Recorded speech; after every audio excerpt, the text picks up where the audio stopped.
네, 우리 하나님 말씀 보겠습니다. 고린도전서 15장 35절부터 44절까지. 고린도전서 15장 35절부터 44절까지. 신약성경 283페이지. 찾으셨으면 우리 다 있는 자리에서, 그 자리에서 일어나서 하나님을 경외함으로 한 절씩 교독하겠습니다. 제가 먼저 봉독합니다.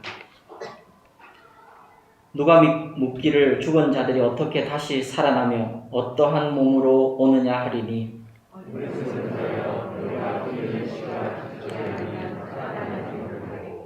또 내가 뿌리는 것은 장래의 형체를 뿌리는 것이 아니요 다만 밀이나 다른 것의 알갱이 뿐이로되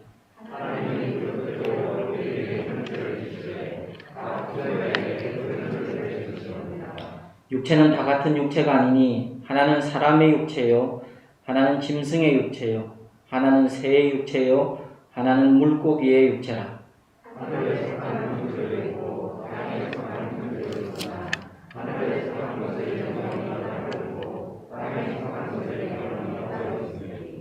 해의 영광이 다르고 달의 영광이 다르며 별의 영광도 다른데 별과 별의 영광이 다르다.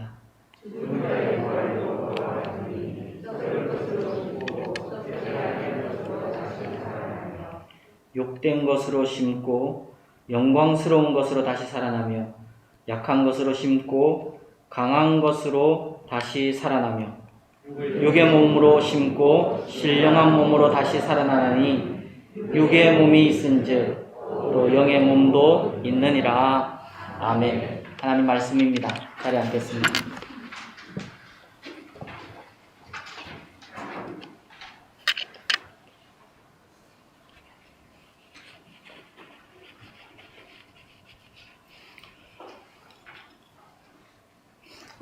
네, 예수님께서 부활하셨습니다. 여러분 축하드립니다. 사망 권세 깨고 부활하셨습니다. 그리고 예수님이 부활의 첫 열매가 되셨습니다. 첫 열매가 되셨다는 것은 둘째, 셋째 이제 따라서 열매들이 맺힐 것이라는 것이고 우리가 그 둘째, 셋째, 넷째 열매가 될 것입니다.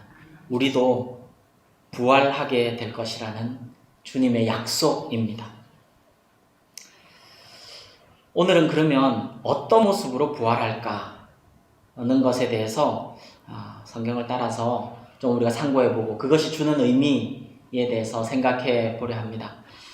저는 중고등학교 때 얼핏 들은 설교 때문인지 이런 기억을 했던 기억이 있습니다. 천국 가면 가장 아름다운 모습으로, 가장 완전한 모습으로 그렇게 너무너무 아름답고 행복하고 온전한 모습으로 부활하게 된다. 이제 그런 설교를 들었던 기억이 있어서 막연히 이렇게 생각했던 것 같습니다. 나도 좀 훤칠할 수 있겠구나, 천국 가면. 예, 그런 생각했습니다. 항상 윗 공기가 좀 궁금한 그런 사람이죠. 버스 탈 때 손잡이를 이렇게 잡을 때 이렇게 좀 팔이 여유가 있는 그런 사람들을 항상 부러워하는, 새로 산 바지 단을 잘라내는 게 항상 아까웠대요. 그래서 그 중고등부 때 들었던 설교를 그게 가슴에 이렇게 담겨 있었나 봐요. 그래서 우리 외할아버지, 제가 시골에 가서 외할아버지를 전도하고 싶을 때 우리 외할아버지는 젊으셨을 때 다치셔서 다리를 좀 저셨거든요. 그래서 전도할 때 항상 했던 말이 할아버지 천국 가면 할아버지 다리도 완전해집니다. 온전해집니다. 예수님 믿으면 참 좋습니다. 그냥 어린 마음에 그렇게 말씀드렸던 것도 기억이 납니다. 여러분은 어떤 모습으로 부활하게 될지 한번 생각해 보셨습니까? 어떤 분들은 자기는 낭낭 18세로 부활했으면 좋겠다. 그때가 리즈 시절이었다. 이제 그렇게 얘기하곤 합니다. 그랬더니 그 옆에 계시던 어느 목사님이 나는 18세로 부활하면 큰일이다. 그때는 개망난이었다. 그렇게 얘기하시는데 여러분 이런 설명들은 천국이 좋은 곳이고 완전한 곳이고 진짜 너무너무 좋은 곳이라는 것을 설명하려는 노력이고 좀 도움은 됩니다. 그러나 부활 때 우리가 가지는 몸은 우리의 영혼과 다시 만나서 몸과 영혼이 영화롭게 되는 그 부활의 몸은 완전히 차원이 다르다 하는 것을 오늘 본문이 성경이 얘기하고 있습니다. 이제 이 부분을 좀 살펴보려 합니다. 여러분 고린도전서 15장은 부활장이죠. 부활장 중간에 지금 저희가 읽었는데 제가 간단하게 좀 요약을 해드릴 테니까 여러분 고린도전서 15장 1절부터 이렇게 눈으로 따라 내려오시면서 요 내용을 좀 살펴보십시다. 바울 사도가 부활장을 시작하시면서 3절, 4절에서부터 얘기하고 싶은 것은 첫 번째는 부활은 사실이라는 것입니다. 진실이라는 것, 팩트라는 것이에요. 그 역사적 사실이었던 것은 사실 3, 4절에 보니까 예수님이 우리 죄를 위해 죽으시고 장사되시고 그리고 성경대로 사흘 만에 살아나신 성경을 성취하신 사실이라는 걸 먼저 설명한 후에 5절부터 한번 보시죠. 게바에게 보이셨다 그랬습니다. 부활하고 베드로에게 보이셨다는 거죠. 그리고 12제자에게 그때 당시 이제 마띠아가 채워진 상태니까 마띠아까지 포함한 12제자에게 보이셨다는 것입니다. 6절에는 500여 형제에게 일시에 보이셨다고 얘기합니다. 이건 무슨 설명이냐면 그냥 개인이 한 사람이 주님 너무 사모하다가 그냥 꿈을 꾸거나 환상을 보거나 착각하는 그런 게 아니라 500명이 일시에 본 것은 팩트라는 것입니다. 그리고 그 500명 중에 지금 대다수가 이 고린도전서를 쓰고 있는 당시에도 대다수가 살아있다.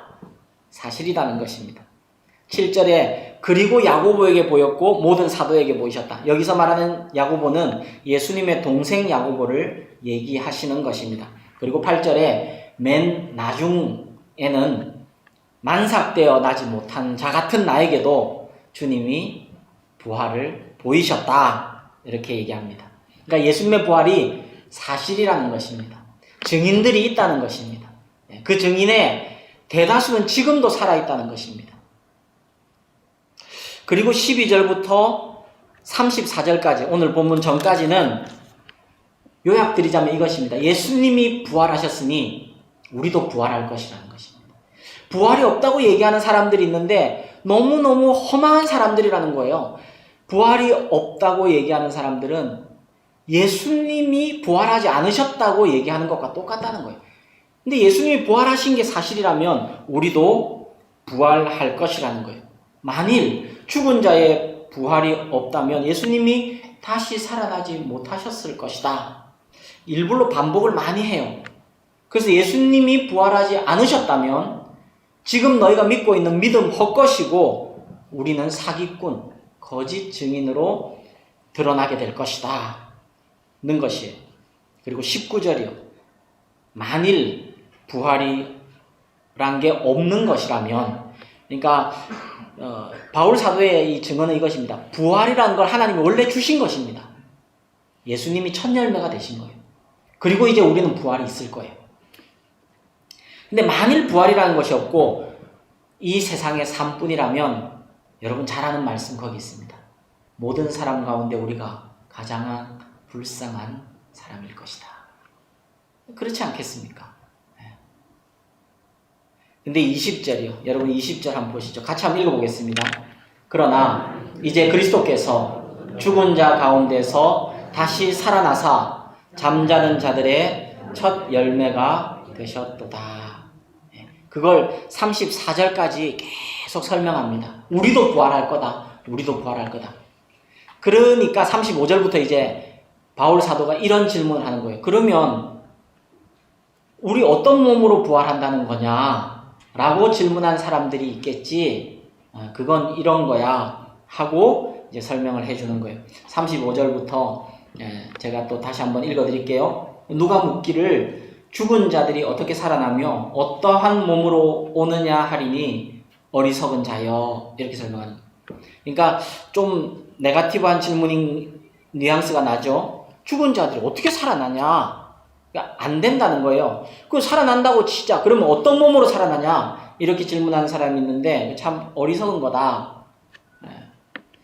내가 뿌리는 씨가 죽지 않으면 살아나지 못하겠고, 또 내가 뿌리는 것은 장래 형체를 뿌리는 것이 아니요 다만 밀이나 다른 것의 알갱이 뿐이로되 하나님이 그 뜻대로 그에게 형체를 주시되 각 종자에게 그 형체를 주시느니라. 여러분, 사실 이 본문을 저는 설교를 들어본 일이 별로 없습니다.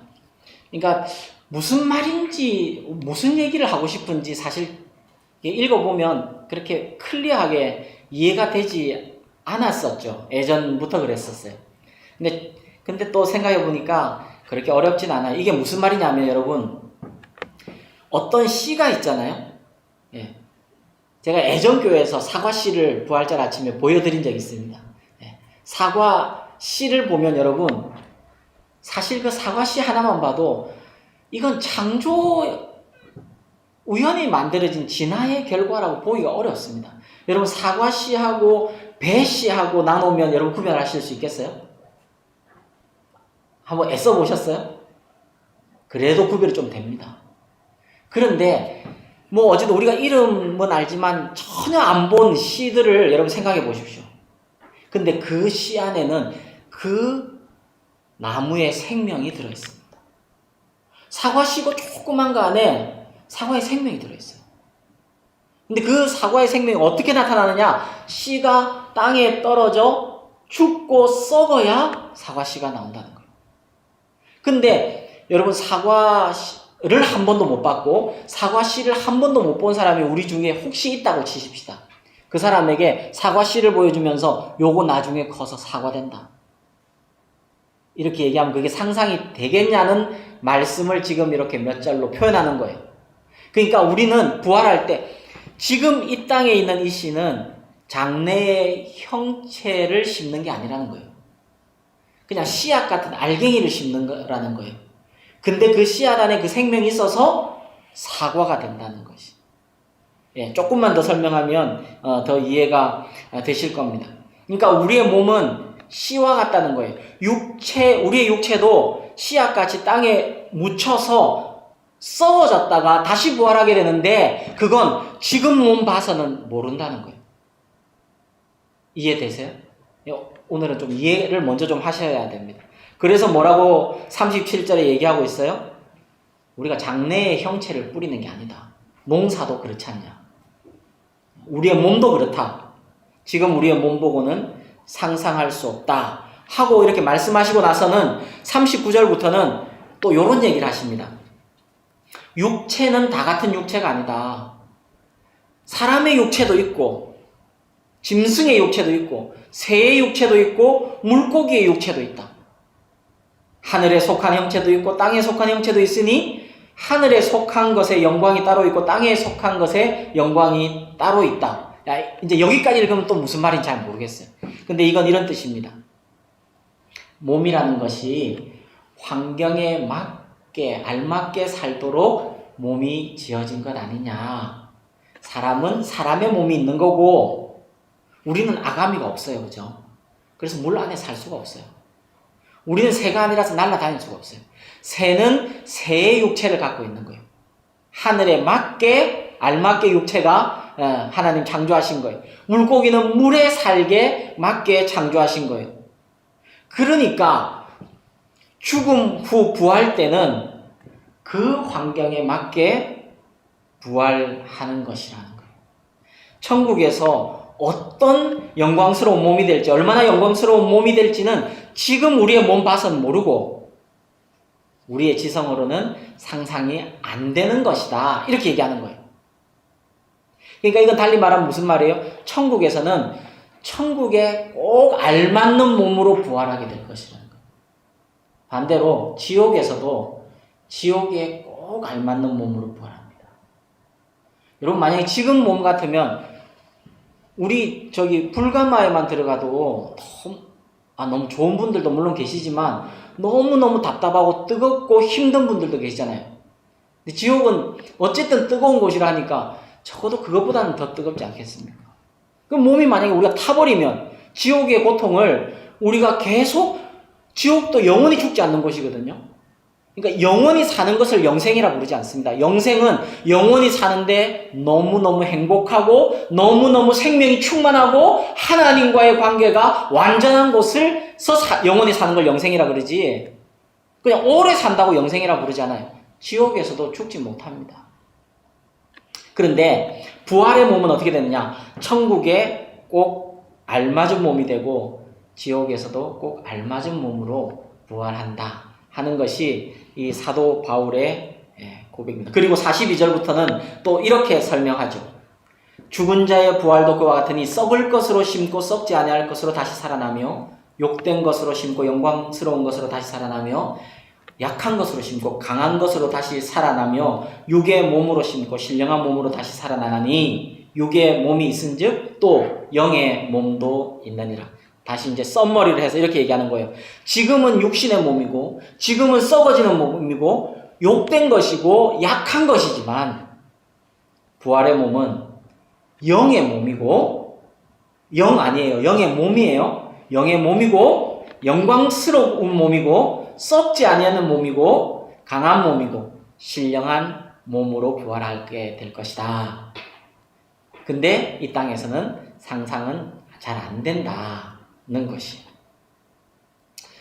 우리는 그냥 우리 눈에 보이는 그 이 땅에 만져지고 보이는 가시적인 세계에 살면서 우리 한계가 있는 지성으로 영광스러운 세계를 상상하려 하니까 그게 어려움이 있는 거죠.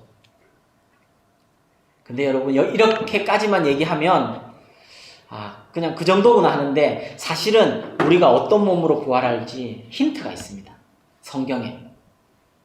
그냥 우리의 상상으로 어디에 도달하라는 게 아니라 그러니까 성경은 여러분 알면 알수록 너무 신비로워요. 이 땅에 있는 모든 이치와 모든 설명을 다 담아놓지는 않았지만 우리가 알아야 되고 우리가 구원에 필요한 것은 다 담겨 있습니다.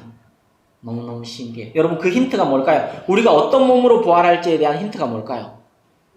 예수님의 부활하신 몸입니다.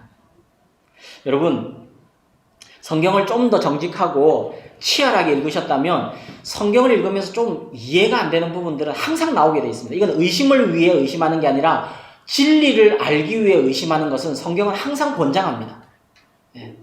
그거 아셔야 돼요. 그러니까 의심하지 말아라. 덮어놓고 믿으라. 그러니까 믿음이 안 자라는 거예요. 믿음으로 시작하긴 해야 돼요. 그러나 덮어놓고 믿지 말고 펼쳐놓고 믿어야 돼요. 여러분 성경을 읽을 때 부활하신 예수님을 알아보지 못한 사건들이 많이 등장합니다. 그거 사실 굉장히 우리의 그냥 기본적인 지성이라면 그거 굉장히 이상한 겁니다. 제가 이거 다 설명을 그냥 드리면 시간이 좀 길어질까봐 요거 말씀 플러스에 조금 더 드리기로 하고요. 몇 가지 예를 들면 이것입니다. 막달라 마리아가 부활하신 주님을 처음 만났습니다. 마리아는 무덤을 보며 울고 있고 주님은 뒤에 서서 말씀하셨습니다. 그러니까 주님이 말씀하셨는데 마리아가 못 알아들었어요. 지금 뒤에서 얘기했습니다. 고개 돌려서 보기도 했습니다. 당신이 만약에 우리 주님 시체 가셨으면 어디 있는지 알려달라고. 여러분 그게 여러분이 기존에 가지고 계셨던 예수님의 부활에 대한 그림이면 해석이 됩니까? 디베랴 바닷가에 예수님께서 밤새 고기 잡고 한 마리도 못 잡은 베드로와 제자들에게 오셨습니다. 직접 오셨어요. 배가 있고 예수님이 해변에서 얘기합니다. 고기 좀 있습니까? 얘기했습니다. 고기 없습니다. 한 마리도 못 잡았습니다. 그러면 그물을 배 오른편에 던지십시오. 그물을 올렸습니다. 그때까지 제자들 중에 누구 하나도 예수님인갑다 는 걸 생각을 못했어요. 혹자는 이렇게 얘기합니다. 아까 막달라 마리아는 하도 많이 울어가지고 눈에 눈물이 너무 그렁그렁하고 해가지고 이게 봐도 잘 안 보였다 이렇게 얘기하는데 그것도 너무 인간적인 해석이에요. 디베랴 바닷가에서 예수님인 게 몰랐다. 그 해변하고 바다하고 머니까 그렇지. 성경에 보면 100m 정도 떨어져 있었고 목소리는 그럼 어떡할 건데? 여러분 저랑 만약에 100m를 떨어져 있어요. 제가 해변에 물고기 잡는 여러분들에게 고기 좀 있습니까? 했는데 그거 한마디 한 것도 아니고 배 오른편에 좀 던지십시오. 뭐 이런 얘기를 했는데 그 있던 제자들이 3년 반을 따라다녔던 제자들이 한 명도 모르고 그럴 수 있겠습니까? 또 그럴 수 있다 치십시다. 근데 그 본문 이어지는데 보면 예수님이 물고기를 이렇게 지금 성경 구절이 뜨나요? 제가 준비는 해달라 했습니다.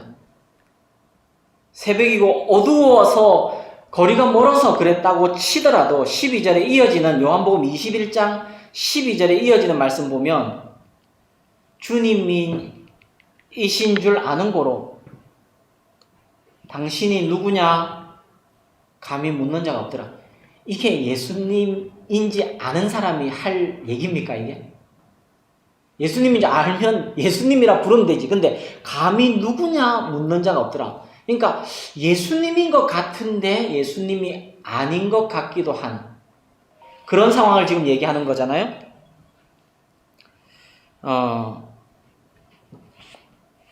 뭐 다른 것들은 채치고 여러분 가장 결정적인 너무 이상한 사건이 성경에 또 힌트로 등장합니다. 엠마오로 가는 두 제자입니다.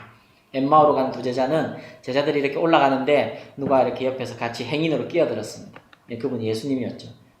근데 엠마오까지 갈 때까지 거리를 25리라고 성경은 기록합니다. 25리면 11km입니다. 11km면 장정이 산책을 빨리 하더라도 한 3시간 가까이 걸리는 시간입니다. 3시간 동안 같이 가면서 얘기도 하고 선지자의 글도 풀어주시고 하셨다고 성경은 기록하고 있습니다. 근데 제자들이 언제 이분 예수님이셨네 하는 걸 언제 깨달았습니까? 식탁에서 예수님이 주시는 음식 먹고 깨닫습니다. 예수님이 눈을 열어주셔서 깨달았다는 의미이기도 합니다. 이게 왜 그럴까요? 그리고 여러분 고난주간 때 아무래도 예수님의 그 이제 순환 사건에 대해서 묵상하셨을 텐데 예수님의 무덤이 비어 있을 때 그 서기관과 바리새인들 그 지켰던 로마 군인들은 뭐라고 소문을 냈습니까? 예수님의 시체를 제자들이 훔쳐갔다고 소문을 냈고 그 소문이 지금까지도 있더라 이렇게 마태복음은 기록하고 있잖아요. 이런 것도 지금 제가 말씀드리는 것과 연관되는 것이에요. 여기까지 하고요. 일단 그건 조금 이따 설명드리고요. 왜 이런 일이 있었는지는 부활하신 예수님에 대해서 요런 너무 좀 이상하다 하는 설명도 있는가 하면 부활하신 예수님에 대해서 일부러 명확하게 설명해주는 성경적인 묘사가 있습니다. 엠마오로 가는 두 제자에 대한 기사가 누가복음과 마가복음에 나타나는데 마가복음은 딱 2구절만 설명하는데 이렇게 설명되어 있습니다. 두 사람이 걸어서 시골로 갈 때에 같이 읽어볼까요? 시작. 예수께서 다른 모양으로 그들에게 나타나시니 뭔가 힌트가 여기 있는 거죠. 다른 모양으로 나타나셨다고 되어 있습니다. 요한복음 20장 19절에는 예수님이 안식 후 첫날 저녁에 두려워하는 제자들 그래서 문까지 다 걸어 잠근 그곳에 이렇게 기록되어 있습니다. 20장 19절이요. 모인 곳에 문들을 닫았더니 예수께서 오사 가운데 서서 이르시되 이건 무슨 말이에요? 문이 닫혀 있었는데 예수님이 호련히 오셨다는 거예요. 그러면 유령인가 이런 생각이 들잖아요. 그러나 유령은 아니었다고 이어지는 말씀에 일부러 기록하고 있고 예수님도 일부러 이 일들을 하셨다는 것을 성경은 기록하고 있습니다. 20장 27절에 보면은 손가락으로 못자국 난 내 몸에 손 넣어봐라 이렇게 얘기해요. 그리고 예수님이 누가복음에 보면 일부러 제자들에게 음식 좀 가져오느라 하고 그 자리에서 드셨어요. 이게 그냥 단순히 기록된 게 아니라 의미하는 바가 있는 거예요. 예수님은 그래서 바울은 뭐라고 얘기하냐면 이게 예수님의 부활인데 예수님의 부활은 잠자는 자들의 첫 열매였다고 얘기합니다. 고린도전 15장 20절 우리가 아까 읽었는데 우리 다시 한번 읽어볼까요? 그러나 시작. 그러나 이제 그리스도께서 죽은 자 가운데서 다시 살아나사 잠자는 자들의 첫 열매가 되셨도다. 근데 이 구절도 좀 생각해 보면 좀 이상합니다. 그러니까 우리의 기본적으로 가지고 있던 생각을 베이스해서 생각해 보면 좀 이상합니다. 죽은 자 가운데 다시 살아나사 잠자는 자들의 첫 열매가 되셨다 하는데, 여러분, 죽었다가 살아난 사람은 성경에도 사실 그 전에 예수님 시대 이전에도 여럿 있었습니다. 구약의 대표적인 분은 사르밧 과부의 아들입니다. 엘리야가 살려냈습니다. 그냥 기절해 있던 거 아니고 죽었는데 엘리야가 살려낸 거예요. 근데 그가 첫 열매가 아니라네요. 예수님이 첫 열매라시네요. 예수님 시대에도 죽었다가 살아난 사람은 있습니다. 회당장 야이로의 딸을 예수님이 살려내셨습니다. 단순히 아파서 기절했던 거 아닙니다. 분명히 죽었다고 주님이 말씀하셨습니다. 그리고 여러분 잘 아시는 마리아의 오빠 나사로도 죽은 지 3일이나 되어서 이제 부패가 시작된 그 나사로를 주님이 살려내셨습니다. 근데 왜 그분들이 첫 열매가 아니고 예수님이 첫 열매예요? 그분들은 살아났다가 다시 죽었어요. 그러니까 부활한 게 아니에요. 죽었다가 살아나기는 했던 거예요. 그러나 예수님은 부활하셨어요. 그러니까 죽었다가 살아난 사람의 몸은 여전히 육신의 몸이고 예수님의 몸은 부활의 몸이라는 거예요. 그리고 그건 첫 열매이시고 우리도 그 주님을 닮아 부활의 몸을 입게 될 것이라는 것이 성경의 증언입니다. 예수님의 부활에 대해서 그래서 정리를 하면 이렇습니다. 예수님은 이 성경이 얘기하는 가장 중요한 진리 중에 하나는 예수님은 육체로 부활하셨다. 그러니까 단순히 영의 부활이나 정신이나 뭐 환상으로 만난 거 아닙니다. 몸으로 부활하신 거예요. 그래서 예수님이 손가락 넣어봐라, 음식 갖고 오너라, 먹자. 요걸 일부러 기록하신 거예요. 그래서 초대교회의 가장 극심한 이단 중에 하나가 뭐였다고 여러분 들은 게 기억이 나죠? 영지주의요. 영지주의는 뭐냐면 몸은 저급하고 욕된 것이고, 그러니 예수님은 영의 분이다. 영. 부활도 그냥 영으로 하신 거다 하는. 그래서 우리 몸은 썩을 것이니까 우리 몸은 아무리 안 중요하다. 영이 중요한 거다. 근데 그 영향이 여전히 어쨌든 기독교 2000년 역사에 계속 흘러오고 있습니다. 서신서에 보면, 신약 성경에 보면 영지주의는 절대 받아들일 수 없는, 상종도 하지 말아야 되는 이단으로 얘기하고 있는데, 예수님은 육체로 부활하셨습니다. 먹고 마시셨고요, 함께 걸으셨고요, 못자국과 장자국이 있으셨다는 것입니다.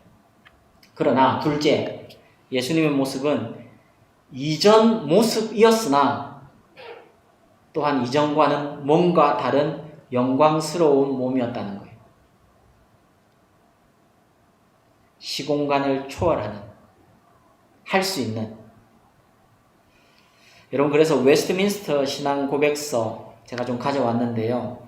웨스트민스터 신앙 고백서에는 32장에 이렇게 기록되어 있습니다. 죽음 후의 상태와 죽은 자의 부활에 관하여 우리가 마음에 담고 있어야 할 진리는 이것입니다 하는 것이, 그 교리문답은 그렇게 되어 있거든요. 어떤 주제에 대해서 이 진리가 성경의 진리입니다 하고 요약해 놓은 게 이제 대소요리문답인데, 거기에 2절의 답변이 이렇습니다. 마지막 날에 살아있는 자들은 죽지 않고 변화될 것이다. 죽은 자들은 모두 본래와 같은 몸으로 부활할 것이다. 이 부활체는 질적으로는 전과 다를 것이나 같은 몸으로 영혼과 다시 결합하게 될 것이다. 이게 웨스트민스터에서 가르치는 진리입니다.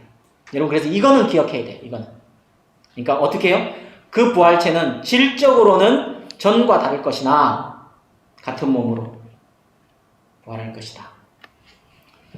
제가 지난주에 그 인터스텔라 설명을 하는 말씀 플러스를 찍었습니다. 저는 그 전주 설교를 설명하기 위해서 이제 그걸 찍었는데, 근데 오늘 설교도 여러분 그 인터스텔라 그 영상을 보면 이게 통하는 인사이트가 있습니다. 여러분, 차원만 한 2차원 높아져도, 지금 우리는 3차원에 살잖아요. 3차원이라는 게 어렵지 않습니다. 이게 면은 2차원입니다. XY축. 근데 여기 Z축이 올라가면 3차원이에요. 지금 저희는 공간에 살고 있어요. 그런데 이게 5차원만 돼도 시간과 시간이 만나는 거예요. 인터스텔라가 얘기하고 있는 게 그거예요. 그리고 공간도 수억만 광년이 떨어져 있는 곳인데 서재 뒤에 바로 서서 있을 수 있다는 거예요. 이게 진리라고 말씀드리는 게 아니라 우리가 차원만 높아지면, 여러분 시간도 그렇잖아요. 시간도 현재, 과거, 현재, 미래로 우리는 리니어하게 가고 있잖아요. 지난주에 그 그림을 못 보여드려, 사진을 못 보여드려서 너무 좀 아쉽기는 한데, 그 구절 양장의 길을 따라갈 때는 우리 인생은 그 길을 따라가는 정도예요. 그냥 꼬불꼬불 올라가는 거예요. 앞만 보고 가는 거예요. 근데 영원이라는 개념은 뭐냐면, 거기서 드론을 딱 띄워가지고 저 위에서 한꺼번에 보면 그 길이 어디로 해서 가는지 한눈에 보이는. 그래서 과거, 현재, 미래는 하나님에게는 항상 현재예요. 이게 죽음 후에 우리가 천국에서 눈 뜨는 그것과도 다 연결이 되어 있고, 이게 차원과도 연결이 되어 있어서 여러분 그렇게 생각합니다. 그러니까 주님이 여기에도 계셨다가 갑자기 사라지시는 거예요. 엠마오로 간 두 제자들과 식사하시다가 갑자기 주님이 사라지실 수 있는 거예요. 문이 닫혔는데 들어올 수 있는 거예요. 부활의 몸에 대한 힌트가 그런 거예요. 그러나 우리는 우리가 어떤 몸으로 부활할지는 이 땅에서 내 몸을 지금 봐서는 상상할 수는 없다. 한 가지 아는 것은 뭐예요? 영광스러운 몸으로 부활할 거라는 거. 완전한 몸으로 부활할 거라는 거. 천국에 꼭 알맞는 몸으로 부활하게 될 것이라는 것이. 여러분 오늘 이 아침에 이 믿음은 꼭 가지고 가시기를 주님의 이름으로 축원합니다. 여러분 그렇다면 예수님이 부활하셨고 우리도 그 예수님의 몸, 부활의 몸을 입고 부활할 것에 대한 이 진리가 우리에게 주는 메시지는 뭘까요? 첫째는 한번 같이 해주시겠습니까? 영광스러운 몸으로 부활할 것이다. 여러분 이 믿음의 상상을 오늘 가지고 가십시다. 우리는 영광스러운 몸으로, 천국에 꼭 알맞는 몸으로, 그 영광스러운 게 우리 상상으로 잘 안 그려지지만 여러분이 할 수 있는 상상으로 다 하십시오. 영광스럽고 온전하고 완전한 몸으로 부활하게 될 것입니다. 무엇을 상상하든 상상 그 이상이라는 것을 나중에 알게 될 것이에요. 근데 이것이 영광스러운 몸으로 부활하게 된다는 것이 여러분 지금 우리에게도 놀라운 소망이 됩니다. 조니 에릭슨 타다라는 분이 있습니다. 한 번쯤 이름을 들어보신 분이 있을지 모르겠습니다. 미국에서 가장 인정받고 존경받는 그런 저술가 중에 한 분입니다. 근데 이분은 17살 때 여성인데 운동을 하도 좋아하고 활달한 소녀였는데, 이 여성은 17살 때 그 해변에서 다이빙을 하다가 이게 잘못돼서 척추가 다칩니다.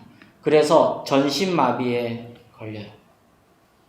여러분 17살 소녀가 그래서 나중에 뭐만 남냐면 입 근육만 움직일 수 있게 됩니다. 말은 물론 할 수 있고요. 근데 입 근육만 움직여서 입으로 뭐 메시지하고, 나중에는 붓을 입으로 물고 그림을 그리는 것으로 나중에 회복되고 나서, 그래서 그분의 그림 전시회도 있고, 사실 놀라운 분입니다. 그러나 회복돼서 그렇지만 그 17살 소녀가 병원에 누워있으면서 자기 몸이 하나도 움직일 수 없다는 것을 알면서 얼마나 많이 원망했을 것이며, 얼마나 많이 좌절했을 것이며, 또 세상에 분노했을 것이며, 그리고 자살 충동을 느꼈을 것입니까? 근데 이분이 성경을, 이제 그 시간들이 한참 지났겠죠. 그러면서 성경을 다시 읽기 시작했고, 거기 십자가에 달리신 예수님을 묵상하게 됐고, 그 예수님을 만납니다. 근데 십자가에 계신 예수님은 온몸이 뒤틀어지고 마비 가운데, 이게 숨을 한번 쉬기 위해서 이 십자가에 달린 그 예전에 그 처형 장면을 묘사한 글들을 보면, 이 달려있고 몸이 도무지 움직일 수 없으니 숨도 못 쉬니까 한 30초에 한 번씩 가슴을 막 이렇게 내서, 그리고 억지로 숨을 한 번 쉬고, 이런 일들을 반복한다. 그때 온몸은 비틀어지고 온몸에 마비가 오는 그 예수님 예수님을 만나고 이 조니 에릭슨 타라는 그 예수님으로 위로가 되었다는 거예요. 나보다 더 마비를 겪으신 분이 계시는구나 하는 게 위로가 되었다는 거예요.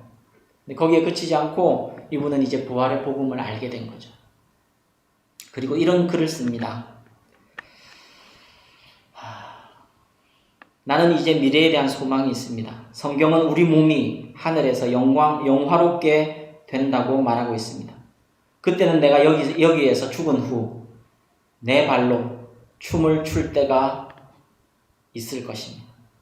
손가락은 구부러져 오그라지고 근육은 쇠하여지고 무릎은 비틀어지고 어깨 아래로는 아무 감각이 없는 내가 그때는 가볍고 밝고 힘차고 눈부신 의의 옷을 입은 새로운 몸을 가지게 될 것입니다. 이것이 나처럼 척추를 다친 사람이나 뇌 손상을 입은 사람이나 혹은 조울증 환자에게 어떤 소망을 주는지는 상상도 할 수 없을 것입니다. 다른 어떤 종교나 철학도 새로운 몸과 새로운 정신을 약속하지는 않습니다. 그러나 오직 그리스도의 부활의 복음 안에서 상처 입은 몸과 마음은 이처럼 놀라운 소망을 발견하게 됩니다. 그리고 그는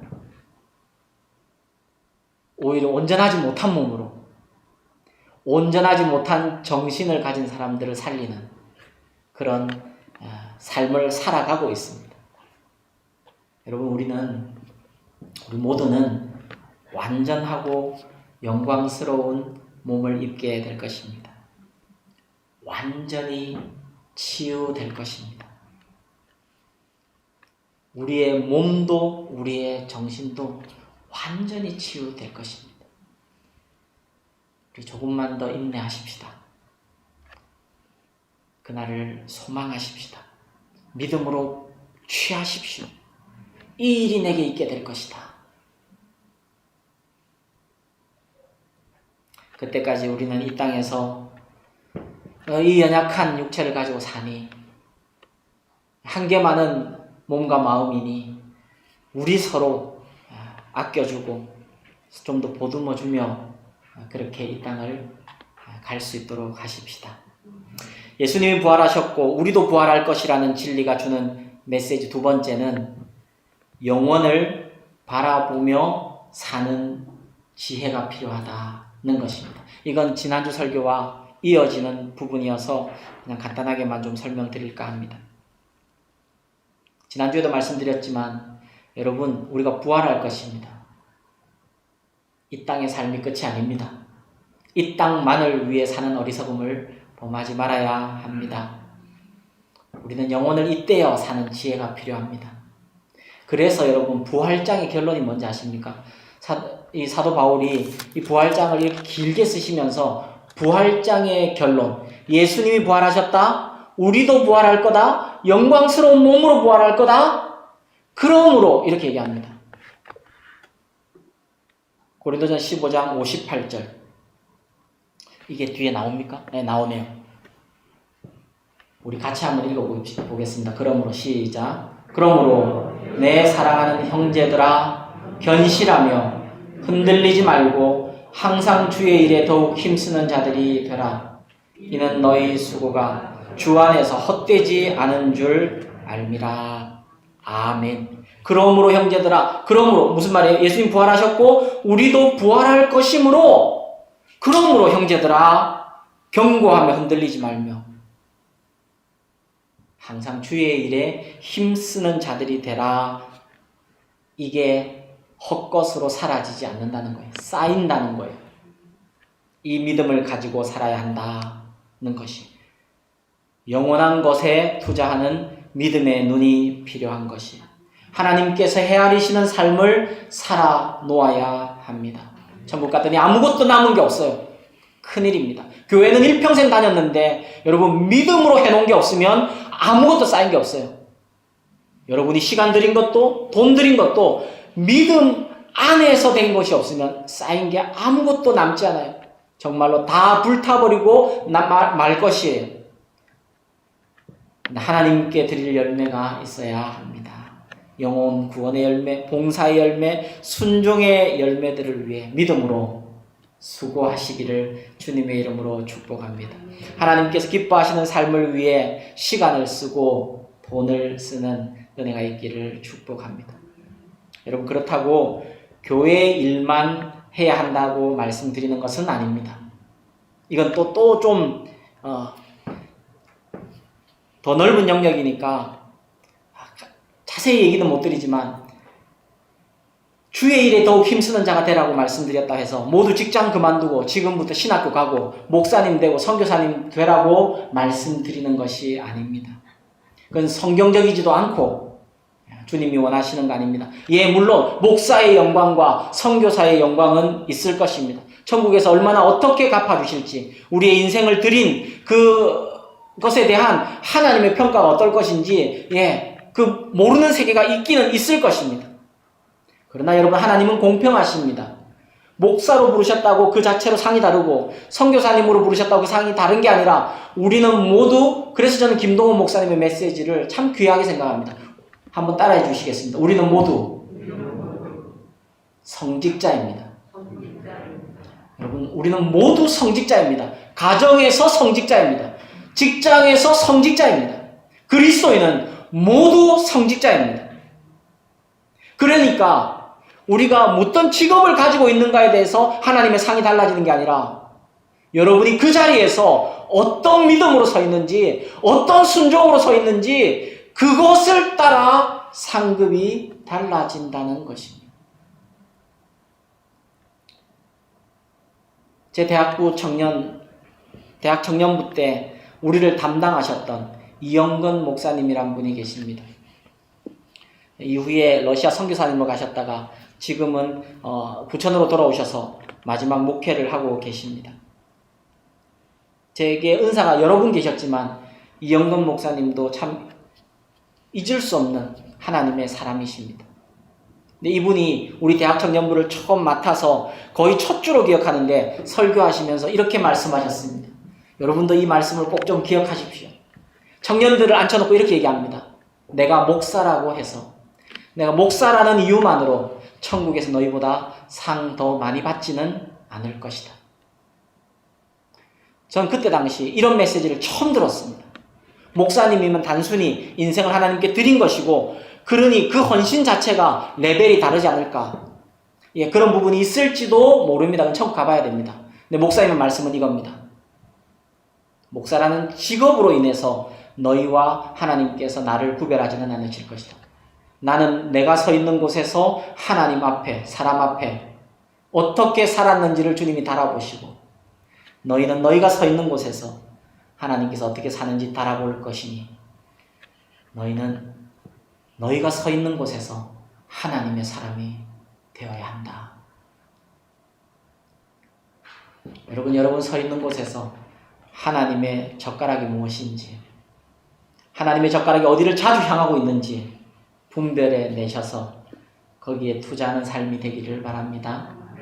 그리고 저는 목회가 그런 것이라 생각합니다. 교회가 그런 것이라 생각합니다. 우리 하늘가족 성도님들이 이 주님의 몸에 포함되어 있음으로 해서 우리가 하나님의 젓가락에 자주 손이 가게끔 도와드리고, 교회적으로 그렇게 하고 성도님 개인적으로 그렇게 할 수 있도록 도와서 하늘 상급이 있도록 하는, 그 인도하고 같이 가고 하는 것이 저는 목회라고 믿고 있습니다. 마지막 세 번째는 이것입니다. 예수님이 부활하셨고 우리도 부활할 것이라는 진리가 우리에게 주는 메시지. 첫 번째는 뭐였습니까? 영광스러운 몸으로 부활할 것입니다. 두 번째는요, 영혼을 사는 믿음과 지혜가 필요합니다. 세 번째는, 이것도 따라해 주시겠습니까? 우리도 결국 승리할 것입니다. 할렐루야. 여러분, 믿음으로 취하십시다. 다시 한번 해주시겠습니까? 우리도 결국 승리할 것입니다. 우리도 결국 승리하게 될 것입니다. 그리스도인의 삶은 그러므로 고난이 없는 건 아니지만 그의 인생은 절망이 아니라 소망입니다. 인생 살다 보면 힘든 일이 없을 수가 없습니다. 그건 하나님의 섭리와 지혜이기도 하고 이 세상이 악하기 때문이기도 합니다. 여러분 좋아하는 찬송 중에 잠시 세상에 내가 살면서 하는 찬송이 있죠? 그 찬송에 보면 여러분 우리의 인생은 눈물 골짜기를 더듬는 것이라고 얘기합니다. 오래 살았다는 것은 눈물을 그만큼 흘렸다는 것이라는 것을 인생을 살아가면서 더더욱 느끼게 됩니다. 앞으로 우리 인생에 또 그런 눈물이 얼마나 남았을지 우리는 알지 못합니다. 준비는 해야겠죠. 그러나 여러분, 인생은 그렇게 살다가 마치는 것이 그리스도인의 삶이 아니라고 성경은 얘기하고 있습니다. 우리의 삶은 어떤 삶이라고요? 결국은 승리하는 삶이라고요. 지금 좀 힘들어도 어려움과 고난 속에 있어도 고난의 터널이 끝날 것 같지 않아도 여러분 우리는 믿음으로 선포하는 것입니다. 우리는 기필코 승리합니다. 우리의 결국 마지막에는 항상 승리입니다. 우리가 하나님의 자녀이기 때문에 그렇습니다. 승리로, 영광스러운 부활로 우리의 인생은 결정되어 있습니다. 김동훈 목사님도 이 예를 몇 번 드시는 걸 제가 들었는데 저도 똑같은 경험을 했는데요. 제가 직장 다닐 때 몇 가지 안 되는 유일한 낙 중에 하나가 박찬호 선수 야구 보는 것이었습니다.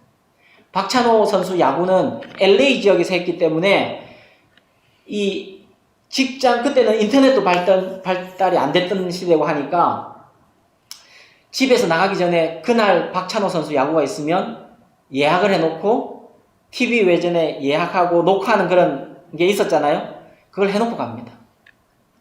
그리고 이제 직장에서는 그걸 알 수 없으니 그냥 끝나고 나서 소식을 이제 우리가 보는 거죠. 보거나 듣죠. 근데 박찬호 선수가 만약 이겼다. 그러면 집에 가서 늦더라도 그거 다 보고 잡니다. 지면 그냥 잡니다. 직장 다닐 때 제가 잊지 못하는 일이 있습니다. 박찬호 선수가 아주 잘 던져서 그의 생애에 몇 번 있는 인생 경기를 펼쳐서 승리했습니다. 그래서 처음부터 다시 봤죠. 제가 가서 너무 잘했다니까. 그때 완투 했거나 그랬던 것 같아요. 그러니까 9회까지 다 던진 거예요. 근데 1회부터 보는데 스타트가 별로 안 좋아요. 1회에 공을 19개나 던졌어요. 19개나 던지는 걸 보면서 아나운서와 해설자가 오늘 컨디션이 안 좋은 것 같다고. 오늘 좀 힘겨울 것 같다고. 막 그래요. 저는 어땠을까요? 그러다가 몇 회인가 3회인가 언제는 홈런을 맞았어요. 박찬호 선수가. 그러니까 해설자가 또 막 그럽니다. 역시 컨디션이 안 좋은 것 같더니 이거 홈런을 맞았다고. 그리고 또 어떤 해는 또 막 거짓말같이 만루의 위기에 이렇게 처하게 됩니다. 해설자와 아나운서는 막 애가 달아요. 어떻게 하냐고 막 스트라이크 안 잡아준다고 막 심판 욕도 좀 하고. 근데 저는 어땠겠어요? 대답 좀 해주세요. 그래야 설교가 재미가 있지. 해설자는 긴장하고 염려를 하지만 저는 조금도 염려가 되지 않았습니다. 긴장이 되지 않았습니다. 오히려 편안하게 끝까지 경기를 지켜볼 수 있었습니다. 왜요? 승리한 결과를 알고 있으니까요. 여러분, 저도 그때 이 깨달음을 가졌던 것 같아요. 내가 예수를 믿어 구원받았다는 것은 믿음의 눈으로 보면 승리한 게임을 지금 지나고 있는 것이다. 살다 보면 컨디션 안 좋아서 공 19개 정도 던질 수도 있습니다. 그런 날도 있을 수 있습니다. 살다 보면 홈런 맞을 수도 있습니다. 만루 위기에 처해 있는 것 같습니다. 끝나는 것 같습니다. 그럴 때도 있습니다. 그러나 여러분, 우리의 인생의 경기는 이미 승리한 경기라는 것을 성경은 말하고 있습니다. 그 믿음 안에 서라는 것입니다. 넌 나와 함께 승리했다는 것입니다. 너의 생명은 내 승리 안에 있다고 주님이 말씀하시는 날, 그 기념하는 날이 바로 오늘 부활주일 아침인 것입니다. 앞이 캄캄하고 사방이 우겨쌈을 당하는 일을 경험할 수 있습니다. 하루하루가 힘겨운 날도 우리 인생은 있기 마련입니다. 그럴 때마다 사랑하는 성도님들이여, 예수님의 십자가를 깊이 생각하십시오. 이미 주어진 예수 그리스도의 부활을 생각하십시오. 여러분, 잠자기 전에 그 빈 무덤을 묵상해 보십시오. 거기에 웅크리고 울고 있는 막달라 마리아를 묵상하십시오. 그리고 여러분이 그 자리에 가십시오. 여러분의 승리를 주신 주님을 처음 만났던 막달라 마리아처럼 우리도 만나게 될 것입니다. 여러분, 우리도 김동호 목사님처럼 외쳐야 하겠습니다. 내가 이 일로 죽고 망하는 것이라면 우리 주님 십자가 지지 않으셨다. 나는 죽고 망할 사람이 아니라 구원 얻은 하나님의 자녀이다. 주님과 함께 이미 승리가 결정된 하나님의 자녀이다. 여러분, 속으로 한 번만 따라 같이 하시고 우리 오늘 설교 마치시죠. 내 속사람이 듣도록, 사단이 듣도록, 우리 하나님이 기쁨 가운데 들으시도록 나는 주님과 함께 이미 승리가 결정된 사람이다. 그래서 우리는 이렇게 외치는 거예요. 사망아, 너의 이기는 것이 어디 있느냐? 사망아, 너의 쏘는 것이 어디 있느냐? 우리 주 예수 그리스도로 말미암아 우리에게 이김을 주시는 하나님께 감사하노라. 할렐루야. 다시요. 우리 주 예수 그리스도로 말미암아 우리에게 이김을 주시는 하나님께 감사하며 또 이 한 해를 살아가는 복된 그리스도인들이 되시기를 주님의 이름으로 축원합니다. 우리 찬송가 106